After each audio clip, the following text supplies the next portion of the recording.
Cześć kochani, do nagrania dzisiejszego podcastu zainspirował mnie film polecony jakiś czas temu przez moją koleżankę. Film o tytule Climax. Jest to film dosyć specyficzny i właściwie polecam go tylko widzom, którzy lubią takie dziwaczne klimaty. Zaczęłam się zastanawiać, skąd twórcy zaczerpnęli pomysł, inspirację do tego filmu i dokopałam się do bardzo ciekawych informacji. Informacje te dotyczą wioski, która w 1951 roku stała się centrum dosyć interesujących wydarzeń, które przez pewien czas pozostawały zagadką i tajemnicą, co tak naprawdę się tam stało. Sporo osób próbowało rozwiązać tę zagadkę. Dzisiaj przedstawię Wam te wydarzenia, oczywiście z dostępnych materiałów na internecie. Także jeżeli jesteście zainteresowani i zaciekawieni dzisiejszym tematem, zapraszam na podcast. Wioska, o której będę dzisiaj mówiła, to Pont-Saint-Esprit. Wybaczcie mój akcent, ale zupełnie nie umiem we francuski. Będę więc mówiła tak, jak będę mówiła. A więc ta wioska to wioska w południowej Francji i za sprawą wydarzeń z 1951 roku zyskała miano szalonej wioski. Jeżeli chcecie znać wielkość tej miejscowości, to obecnie liczba ludności przekracza tam 10 000 osób. Wydaje mi się, że w latach 50. ta liczba była może o 1/3 mniejsza. Rzecz dzieje się 16 sierpnia 1951 roku, kiedy to setki mieszkańców Pont-Saint-Esprit, około 300 osób, z tego co wyczytałam, doznaje zbiorowych halucynacji. Ze źródeł wiem, że przypadków, kiedy osoby zostały umieszczone w ośrodkach dla psychicznie chorych, było 50, a 7 osób poniosło śmierć. Przytoczę teraz takie najbardziej dziwne zachowania, jakie miały miejsce wśród mieszkańców z Pont-Saint-Esprit. Na przykład 11-latek próbował udusić swoją babcię. Mężczyzna próbował skoczyć z 4. piętra budynku, bo myślał, że jest samolotem. Pewien listonosz miał taką halucynację, podczas której widział węże i ogień, które owijały się wokół jego ramion. Inny mieszkaniec miał uczucie, że w jego brzuchu znajdują się węże i prosił ludzi obecnych wokół niego o pomoc, o to, żeby rozcięli mu brzuch. Był też przypadek kobiety, która wtargnęła do gabinetu lekarskiego i pokazując na swoją zdrową rękę, twierdziła, że jej ręka została właśnie odgryziona przez tygrysa. Także ten czwartkowy wieczór w Saint-Esprit wyglądał jak jeden wielki horror. Po ulicach biegali zatrwożeni i zagubieni ludzie, którzy absolutnie nie wiedzieli, co się z nimi dzieje, co dzieje się wokół nich ze światem i nie potrafili racjonalnie wytłumaczyć, czego doświadczają.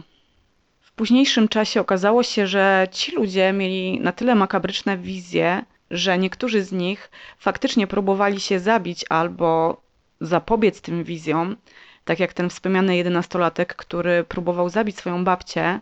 W niektórych źródłach jest o zabiciu mamy. Próbując zabić tę bliską osobę, twierdził, że wydawało mu się, że ona jest czarownicą i jedynym sposobem na pozbycie się jej jest jej zabicie. Niektórzy mieszkańcy też widzieli ogromne bestie, które hasały po Pont-Saint-Esprit i które polowały na nich. Więc to była po prostu taka zbiorowa psychoza. I teraz pytanie brzmi, co doprowadziło do tej zbiorowej halucynacji, do tej zbiorowej psychozy? Gdyż konsekwencje tego, co się stało czwartkowego wieczoru, ciągnęły się później latami za tą wioską. Ta wioska była wręcz nazywana wioską przeklętych. Więc co wpłynęło na mieszkańców, co wpłynęło na ich zbiorowe szaleństwo? Na to pytanie próbowano odpowiedzieć na kilka sposobów. Pierwsza teoria, i właściwie ta teoria została uznana na samym początku za prawdziwą, było to zatrucie chleba przez miejscowego piekarza. Oczywiście zakładano, że to zatrucie było przypadkowe. Później zakładano, że było ono zrobione specjalnie. Przejdę jednak teraz do szczegółów, jak do tego doszło. Ten miejscowy piekarz, którego uznano za winnego, właściwie można powiedzieć taki kozioł ofiarny, gdyż ludzie, miejscowi politycy również, domagali się wyjaśnić, co takiego się mogło wydarzyć. Oczywiście potrzeba było tutaj takiego konkretnego wyjaśnienia, gdyż ludzie byli też wściekli, przerażeni tym, co się wydarzyło. Na początku myślano też, że to jest woda skażona. Gdy chodzi o tego piekarza, to ustalono, że mężczyzna ten zaopatrywał większą część osób, większą część mieszkańców wioski w chleb oraz w inne wypieki. Wskazywano na to, że pieczywo zostało zatrute tak zwaną buławinką czerwoną, zwaną potocznie sporyszem. I to właśnie sporyż miał być odpowiedzialny za halucynacje mieszkańców, którzy spożyli zatruty chleb. Inną z hipotez też było zatrucie rtęcią albo trójchlorkiem azotu, który był używany nielegalnie do bielenia mąki.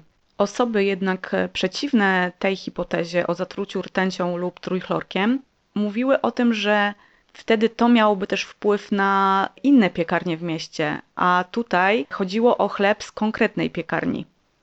I uwaga, teraz przechodzimy do takiej kluczowej hipotezy, co mogło się wtedy wydarzyć. Otóż dziennikarz Hank Albarelli Jr. w swojej książce A Terrible Mistake, która została wydana w 2009 roku, stwierdził, że przyczyną zbiorowych halucynacji oraz szaleństwa w Pont-Saint-Esprit był test LSD, nielegalny test, który przeprowadziło CIA.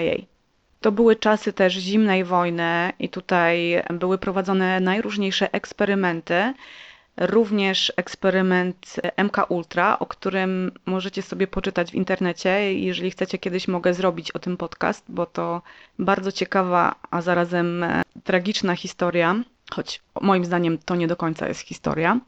Albarelli powoływał się na dokumenty CIA, dokumenty na temat Pont-Saint-Esprit. Uzyskał on dostęp do tych tajnych akt z 1954 roku i te akta dotyczyły, ten raport właściwie dotyczył agenta CIA, jego spotkania z przedstawicielem firmy Sandoz Chemical w Szwajcarii. Spotkali się oni w miejscu, gdzie trwała produkcja LSD i to miejsce, nomen omen, znajdowało się całkiem niedaleko Pont-Saint-Esprit. Jedna z osób, które pracowały dla Sandoz Chemical w tamtych czasach, zdradziła, że przyczyną zatrucia mieszkańców wcale nie był chleb i wcale nie był sporyż. To właśnie CIA miało prowadzić eksperymenty nad kontrolą ludzkiego umysłu. I oczywiście ten eksperyment był też na tyle nieludzki, że wszystko starano się zamieść pod dywan. I dopiero Albarelli, który prowadził takie prywatne śledztwo, po 50 latach odkrył, co tak naprawdę mogło wydarzyć się w Pont-Saint-Esprit. Na pewno temu dziennikarzowi dużo dało do myślenia to, że natknął się on na dokumenty, które mówiły o tajemniczym samobójstwie biochemika, który wyskoczył z 13 piętra w 1953 roku, czyli 2 lata po tym zbiorowym szaleństwie w Pont-Saint-Esprit. Badając tę sprawę, Albarelli opisuje notatkę, na którą się natknął. Ta notatka mówiła o rozmowie pomiędzy pracownikiem firmy Sandoz a agentem CIA i podczas tej rozmowy pada takie zdanie, że to była tajemnica Pont-Saint-Esprit. Mężczyźni w tej notatce mieli mówić o tym, że halucynacji w tej wiosce nie spowodował żaden pasożyt, żaden sporyż, tylko dietyloamid, czyli literka D, która znajduje się w słowie LSD. I tutaj jest jeszcze jeden argument. Otóż w latach 70. prowadzono też śledztwo w sprawie nadużyć CIA i w dokumencie na temat tego śledztwa przytoczono nazwiska francuskich obywateli, którzy potajemnie pracowali dla tej agencji i mieli właśnie brać udział w zatruciu chleba narkotykiem. Tutaj jeszcze taka drobna uwaga. Według tego dokumentu na temat nadużyć CIA był omówiony również temat ogromnego eksperymentu z użyciem LSD, który miał miejsce w latach 53 do 65. Wtedy właśnie podano to LSD amerykańskim żołnierzom. Blisko 6000 żołnierzy brało w tym udział. Czy świadomie? Tego wam nie powiem akurat. Wydaje mi się, że raczej nieświadomie. Tak jak powiedziałam, te eksperymenty z kontrolą ludzkiego umysłu moim zdaniem trwają nadal. I wydaje mi się, że ta teoria jest najbardziej prawdopodobna, gdy chodzi o szaleństwo w Pont Saint-Esprit, gdyż jeszcze do niedawna była to tylko tak zwana teoria spiskowa, gdy chodzi o MK Ultra. Jednak z tego co wiem, jeden z amerykańskich prezydentów, byłych amerykańskich prezydentów, przeprosił za eksperymenty nad kontrolą ludzkiego umysłu. Czy były to szczere przeprosiny? Pominę to milczeniem. Jednak jest to wiadome, że takie rzeczy miały miejsce i moim zdaniem nadal mają miejsce. Tutaj mówiłam o zatruciu chleba LSD, ale była też teoria, że toksyczną substancję rozpylono w powietrzu i przez drogi oddechowe dostała się ona do organizmów. Ta teoria ma ręce i nogi na tyle, bo okazuje się później, że podczas badań tych ludzi, ci mieszkańcy, którzy znajdowali się wewnątrz swoich domów, nie mieli takich objawów psychotycznych, a ci, którzy byli na zewnątrz tego dnia, mieli objawy, mieli halucynacje. No oczywiście tutaj CIA umywa ręce od tego, absolutnie twierdzi, że nie ma nic wspólnego z tym, co wydarzyło się wtedy w Pont Saint-Esprit. No bo jasne, czemu mieliby się przyznawać? Poza tym to już minęło ponad 70 lat od tamtej sprawy. Jednak przyznacie, że jest to bardzo smutne, że zwykli ludzie byli królikami doświadczalnymi tej agencji wywiadowczej i tak naprawdę nie doczekali się sprawiedliwości, a osoba niby odpowiedzialna za to poniosła konsekwencje, ale była, jak się okazuje, teraz niewinna. Jest jeszcze historyk, amerykański historyk Steven Kaplan, który również prowadził śledztwo, gdy chodzi o tę historię. I tutaj Steven Kaplan twierdzi, że teoria o LSD jest bzdurą. Chodzi tutaj o długość czasu, z jaką LSD wpływa na człowieka. Kaplan przytacza tutaj informację, że LSD ma wpływ na człowieka kilka godzin do kilkunastu, a okazuje się, że mieszkańcy te symptomy, te halucynacje mieli ponad 36 godzin. Przez Kaplana również są przytaczane argumenty, że LSD nie ma takiego wpływu na człowieka, jaki przytaczali ludzie. Okej, są halucynacje, ale tutaj były też problemy trawienne w większości mieszkańców. Według Kaplana oczywiście to nie jest efekt działania LSD. Jego teoria jest przytoczona w książce Zatruty chleb, albo można też to przetłumaczyć Przeklęty chleb. Kaplan twierdzi, że wtedy technologia nie pozwoliłaby na to, żeby przeprowadzić taki eksperyment. No i też zadaje pytanie, dlaczego akurat taki eksperyment miał miejsce w Pont Saint-Esprit. Także ta sprawa do dzisiaj nie jest do końca rozstrzygnięta. Jestem bardzo ciekawa waszych interpretacji tej sprawy i co wy o tym myślicie. Czy chleb został zatruty przez jakiś nieznany grzyb, czy też przez LSD i to był eksperyment CIA. Jestem bardzo ciekawa tego, co wy o tym myślicie i co myślicie o tej sprawie. Oczywiście polecam wam film Climax, który jest naprawdę ciekawy i psychodeliczny. Zapraszam również do lajkowania mojego podcastu oraz komentowania i dziękuję za odsłuchanie dzisiejszej historii i życzę wam przyjemnego wieczoru.